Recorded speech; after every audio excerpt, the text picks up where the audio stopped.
Salut tout le monde, aujourd'hui nouvelle vidéo donc sur une intégrale à paramètres, donc un exercice qui a été donné à Minpo en MP, je l'ai eu en colle, donc pas mal pour s'entraîner. Donc on considère n dans n étoiles et in l'intégrale de 0 à 1 de 1 sur la somme des t puissance k dt.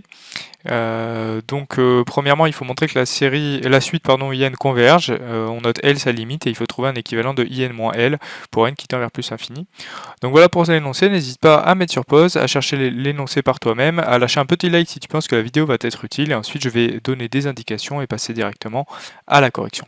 On est parti pour quelques indications. Donc la première indication, c'est d'étudier la convergence simple de l'intégrande. La deuxième indication pour la première question, c'est d'utiliser un théorème de domination pour calculer la limite de in pour n qui tend vers plus infini. Deuxième question, première indication, il faut écrire L sous la forme du coup de l'intégrale de 0 à 1 de f de t dt, où f c'est la limite simple de l'intégrande. Deuxième indication, il faut utiliser le changement de variable u égale t puissance n. Troisième indication, il faut considérer n carré fois l'intégrante de la nouvelle intégrale et appliquer un théorème de domination. Et enfin, pour la domination, il faut utiliser le théorème des accroissements finis. Donc on est parti pour cette correction de la première question. Donc on va considérer la série de fonctions fn qui à t va associer 1 sur la somme des t puissance k. Donc on va essayer d'utiliser le théorème de convergence dominée pour permuter la limite et l'intégrale. Donc premièrement, les fn elles sont continues sur 0,1 puisque le dénominateur ne s'annule jamais. De plus, pour tout t donc dans 0, 1, donc 1 exclu, on a fn de t c'est quoi? Donc c'est 1 sur la somme des t puissance k, et la somme des t puissance k ça fait 1 moins t puissance n sur 1 moins t. Donc au final ça fait 1 moins t sur 1 moins t puissance n. Si on fait tendre n vers plus l'infini, t puissance n tend vers 0 puisque t est différent de 1.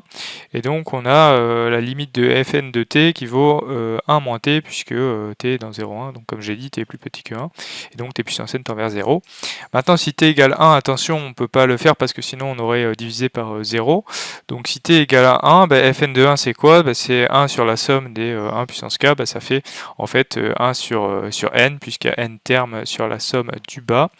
On en déduit que la limite pour n qui tend vers plus infini de fn de 1, ça vaut 0. Et donc ça c'est une remarque, c'est de constater qu'en fait la fonction qui à t va associer 1 moins t, si on l'évalue en 1, ça fait 0, et c'est exactement la valeur que prend fn en 1. Donc on peut dire en fait que fn elle converge simplement vers la fonction g qui à t va associer 1 moins t. Maintenant, il nous faut utiliser, donner un argument de domination avant de pouvoir permuter l'intégrale et la limite. Donc pour tout t dans 0, 1, 1 moins t sur 1 moins t est plus grand que 1. Donc fn de t est inférieur ou égal à 1 en fait. Puisque en fait on en considère l'inverse. Et donc si on pose phi de t égale à 1, et bien phi elle est continue par morceau, indépendante de n et intégrable, et on peut utiliser le théorème de convergence dominée pour permuter la limite et l'intégrale. Donc on le fait. Donc ça fait l'intégrale de 0 à 1 de la limite de 1 sur la somme des t puissance k dt. Donc on remplace par la limite simple de fn de t qui vaut, donc là c'est la fonction qui à t va associer 1 moins t. Et ça on sait calculer cette intégrale là, c'est très simple, ça vaut du coup une primitive c'est t moins t carré sur 2 pris entre 0 et 1, et ça va faire 1 moins 1,5, c'est-à-dire 1,5. Donc on a trouvé la limite de in pour n qui tend vers plus infini, et ça vaut 1,5. Une simple remarque, on aurait pu tout simplement affirmer que in elle est convergente sans en trouver sa limite. Pour ça, il suffisait de remarquer que in elle est décroissante et minorée, donc elle converge, mais donc cet argument qu'un examinateur aurait récompensé, il permet pas de progresser pour la deuxième question. Donc c'est vraiment la bonne manière de faire pour cette première question et pour pouvoir progresser pour la deuxième. On est parti pour cette deuxième question qui est clairement plus difficile. Donc on prend n dans grand N étoile, et in-1,5, on va remplacer en fait 1,5 par l'intégrale de 0 à 1 de 1 moins t dt, puisque c'est comme ça qu'on a trouvé la limite. Et donc on va remplacer tout ça à l'intérieur de l'intégrale. Donc on va obtenir du coup in-1,5, c'est l'intégrale de 0 à 1 de t puissance n 1 moins t sur 1 moins t puissance n dt. Et on va utiliser le changement de variable u égale t puissance n, parce qu'en fait le t puissance n il nous gêne un peu, on va voir pourquoi c'est mieux.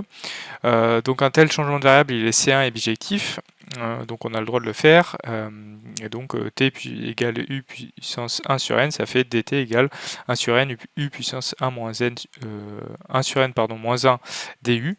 Donc on remplace ensuite dans l'intégrale, Donc il va nous rester in-1 demi égale 1 sur n, l'intégrale de 0 à 1 de u puissance 1 sur n fois 1 moins u puissance 1 sur n sur 1 moins u du. Donc en fait le 1 sur n il va un peu nous gêner. Donc on va voir ça plus précisément. Donc 1 moins u puissance 1 sur n, ça fait 1 moins exp de ln de u sur n. Donc ça fait, si on fait un développement limité, ça fait moins ln de u sur n plus petit o de 1 sur n. Et donc 1 moins u sur n est équivalent à moins ln de u sur n. Et u puissance 1 sur n, ça tend vers 1 en plus l'infini. Donc en fait, on va avoir du 1 sur n qui va apparaître, et ça va nous gêner un petit peu. Donc on va plutôt considérer n carré fois in moins 1,5, comme ça on va avoir du coup n fois ln de u à la place. Donc on va voir pourquoi c'est une bonne idée dans la suite du raisonnement. Donc effectivement l'intégrande elle est équivalente à ça. Donc on va considérer donc Gn de 0,1 qui a u va associer n fois u puissance 1 sur n, 1 moins u puissance 1 sur n sur 1 moins u. Donc en fait c'est rien d'autre que n carré fois l'intégrande. Donc voilà pour Gn. Et donc d'après ce qu'on vient de dire, en fait Gn ça va converger du coup, c'est pour ça qu'il y a un n qui apparaît, c'est que ça va converger vers moins ln de u sur 1 moins u, ça va contrer le 1 sur n qu'il y avait auparavant. Donc parfait, G elle est continue sur 0,1 par quotient de fonction continue qui ne s'annule pas, et on va obtenir une domination à l'aide du théorème des accroissements finis. Donc on prend x dans R-, 1 moins exponentielle de x, ben, c'est du coup exponentielle de 0 moins exponentielle de x, c'est inférieur ou égal à 0, donc en valeur absolue évidemment, 0 moins x fois le sup de la dérivée de exponentielle de t sur, donc pour t qui parcourt R-. Et donc au final on obtient que 1 moins, donc en valeur absolue, 1 moins exponentielle de x est inférieur ou égal à valeur absolue de x, en valeur absolue évidemment. Et si on prend u donc dans 0,1 et qu'on prend x égale ln de u sur n qui est négatif, eh bien on va remplacer avec x égale ln de u sur n, et donc on va obtenir en valeur absolue 1 moins u puissance 1 sur n est inférieur ou égal à 1 sur n, valeur absolue donc de ln de u, et donc ça va faire moins ln de u sur n. Donc voilà, donc au final la valeur absolue de Gn de u elle est inférieure ou égale à moins ln de u sur 1 moins u. Et donc ça on va appeler donc cette fonction de u, on va l'appeler phi. Phi elle est continue positive indépendante de n, et il faut montrer qu'elle est aussi intégrable sur 0,1. Donc au voisinage de 0, phi de u elle est équivalente à moins ln de u, qui est un petit taux de 1 sur racine de u par croissance comparée. Donc comment est-ce qu'on justifie ça? On multiplie par racine de u, on a racine de u fois ln de u, ça tend vers 0 par croissance comparée, donc on a que c'est un petit taux de 1 sur racine de u. Et on a au voisinage de 0, donc si la puissance est plus petite que 1, ça converge par comparaison aux séries, aux intégrales de Riemann. Et au voisinage de 1, on se ramène au voisinage de 0 en posant u égale 1 moins t.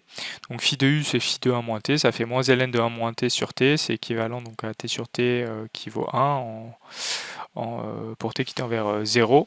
Puisque t tend vers 0, ça veut dire que u tend vers 1. Et donc, au final, on a l'intégrabilité de phi. Et maintenant, on peut appliquer le théorème de domination. On va voir que la limite pour n qui tend vers plus infini de l'intégrale de 0 à 1 de Gn de u du, ça vaut donc la limite pour n qui tend vers plus infini par définition de l'intégrale de 0 à 1 de cette intégrande-là. Et ça, qu'est-ce que c'est? C'est n carré fois in moins 1,5. Et donc on applique le théorème de domination en permutant, en faisant rentrer la limite à l'intérieur de l'intégrale, et donc on obtient ça. Et ça on a dit que ça va aller moins l'intégrale de 0 à 1 de ln de u sur 1 moins u. Et donc qu'est-ce qu'on a montré? On a montré que n carré in moins 1,5 pour n qui tend vers plus infini, c'était égal à moins cette intégrale là.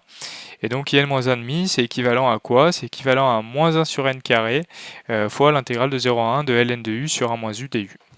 Une simple remarque, on peut calculer en fait cette intégrale qui va donc de 0 à 1 de ln de u sur 1 moins u. Donc si on fait un changement de variable, ça fait moins l'intégrale de 0 à 1 de ln de 1 plus v sur v. ln de 1 plus v, on en a un développement en série entière. enfin même moins ln de 1 plus v. Donc on a ce développement en série entière et on l'injecte dans l'intégrale. Ça fait l'intégrale de 0 à 1 de la somme des moins 1 puissance k sur k, v puissance k moins 1 dv. Maintenant, évidemment, qu'est-ce qu'on a envie de faire? Permuter l'intégrale et la somme. Je vous laisse vérifier que effectivement on peut le faire. Et donc au final, on récupère la somme du coup des moins 1 puissance k sur k fois l'intégrale de 0 à 1 de v puissance k moins 1 dv. Ça fait quoi? Ça fait ça fait 1 sur k. Enfin, ça va faire du coup une primitive c'est v puissance k pris entre 0 et 1 sur k, donc ça va faire juste 1 sur k. Il va vous rester moins 1 puissance k sur k carré. Et ça, évidemment, il faut le reconnaître, c'est la fameuse fonction donc zeta alternée, donc on appelle eta, qui est évaluée en 2. Et on a une relation entre la fonction de zeta alternée et la fonction zeta de Riemann, qui est que eta de x c'est 1 sur 1 moins 2 puissance 1 moins x fois zeta de x. Donc en l'occurrence, vu qu'on sait que zeta de 2, donc c'est la somme des 1 sur n au carré, ça vaut pi carré sur 6, c'est le problème de Bâle. Donc j'en ai fait une vidéo si ça peut vous intéresser. De la même manière, j'ai une vidéo qui donne cette relation entre eta de x et zeta de x. Donc je vous mets les miniatures dans la vidéo. En remplaçant tout ça, on a que eta de 2, ça vaut pi carré sur 12.